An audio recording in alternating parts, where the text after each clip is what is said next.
Star Wars Rogue One, for lack of a better term, is kind of a mixed bag when it comes to online discussions. A lot of people really, really liked it, but they also kind of equate it with Solo. They go, oh, it's a good movie, but it's one that ultimately didn't need to exist. We didn't need to know how the rebellion got the plans to the Death Star. And ultimately, one of the key biggest takeaways from it is it had a downer ending, which people really liked. Like, oh my God, all the characters died. That's dope. Then you're like, yeah, but what about that Vader scene? And they're like, that's even doper. And then it gets kind of ruined with the really shady CG for Leia when Peter Cushing's CG work was like nearly flawless. But anyway, as we're learning now from one of the writers on Rogue One, it originally had a happy ending. No. It did. It's a bad idea, by the way, but it really, really, really did.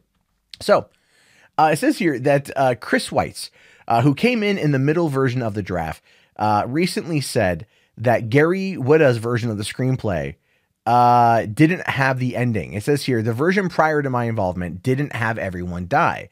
As a matter of fact, it ended with a wedding. I think it was on the presumption that Disney wouldn't allow characters to die with such abandon. So Rogue One, a movie that so many people made the joke about Bothans dying when it was first announced, right? Because it was like easy to kind of get the two mixed up. It came out and was all like, yo, we're going to end this movie with a wedding. We're going to Indiana Jones 4 this shit is what they were going to do. And that was a bad idea. That was a bad idea. It had a great, great, great ending. Now, but it goes on to say here, but like many fans, Weitz felt that there was a very straightforward reason for why it needed to have the bummer ending. It's definitely the reason that this author thought too. He says here, I felt it was necessary because nobody ever mentions them or sees them again, but also because we've done this whole sort of theme about sacrifice and that it was appropriate that all of our main characters die. And again, that makes sense. I mean, looking at the concept of episode 4 and where it begins and like, you know, the urgency of trying to get those plans in the hands of the rebellion in order to make the assault on the Death Star, you know, in order to do all that, it makes perfect sense that there had to be sacrifice. We were kind of told that there was sacrifice in episode 4, but we were never shown it. Then to see it with these characters definitely worked out pretty well. Now, of course, a lot changed a bit after Weitz's own ending came about as well. Tony Gilroy came in for last-minute overhaul for reshoots. Weitz didn't give specifics, but he said that there was a bit of restructuring, saying if you imagine the beginning of the second act and the end of the second act kind of swapping places, that would not be an inaccurate way to portray how it was structurally changed. A lot of the deaths were put in different locations than they were originally put in the script and were originally shot. I'm not sure why, for instance, K2 died in a different place. So essentially, Tony Gilroy came in and they reshot a lot of this movie because almost everything we saw in the trailers didn't even make it into the movie. Now, that's the thing.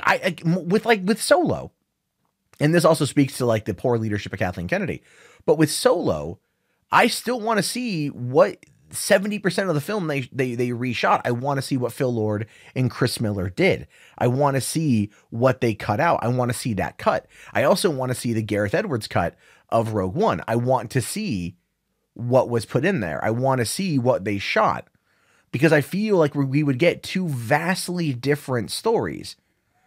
And what we saw theatrically was like more corporate based stuff. Well, Rogue One definitely took some chances. I mean, killing off everyone was a bold move and it was rewarded by people saying, not bad.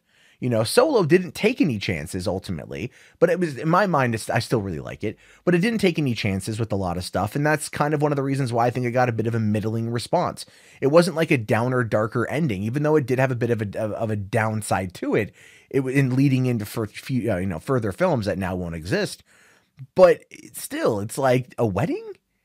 You wanted to put a wedding, like Gary Whitta wanted to write that because he was afraid Disney didn't want to kill anybody off. Now, what does that tell you about the corporate structure of Disney, about the storytelling composition of Disney? Go back to Disney in the 50s, dude. Your parents died. We don't see much of that anymore outside of Frozen, where parents died in the animated films, at least. But it's an old Disney trope. But still, all these fairy tales, people died. There are sacrifices that are made, so on and so forth.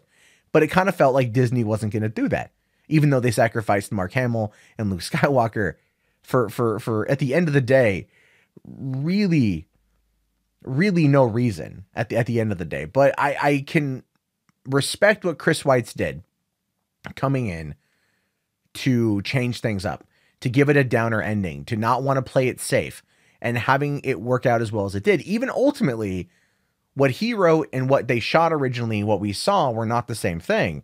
It at least Tony Gilroy kept with the theme of what he was going for. At least Tony Gilroy kept with the idea of what they were trying to do. And I think as a result, Rogue One was a better movie with a downer ending. You can have downer endings in movies. Not everything needs to be, all sunshine, rainbows, and the BJs, right? Like, you don't need that.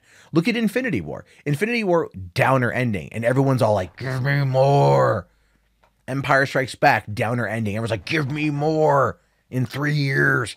But we haven't had that. The downer ending in Last Jedi was not one of hope, even though that's what Rian Johnson was ultimately going for. It was like, oh, it's supposed to talk about hope. Whatever, man. Screw that. Anyway, I'm happy the way things turned out the way they did, but I would love it if down the road, whoever takes over for Kathleen Kennedy convinces the higher ups at Disney to release like the cuts, the work print cuts of these other films, of Rogue One, of what they shot originally, of Solo, what they shot originally, and give us an alternative take on it. I think that'd be really cool. Now, it will never, ever, ever, ever, ever happen, because why would they do it? Just like DC releasing the Snyder Cut. But it'd be really cool. I don't know. What do you think? Let me know down in the comments below.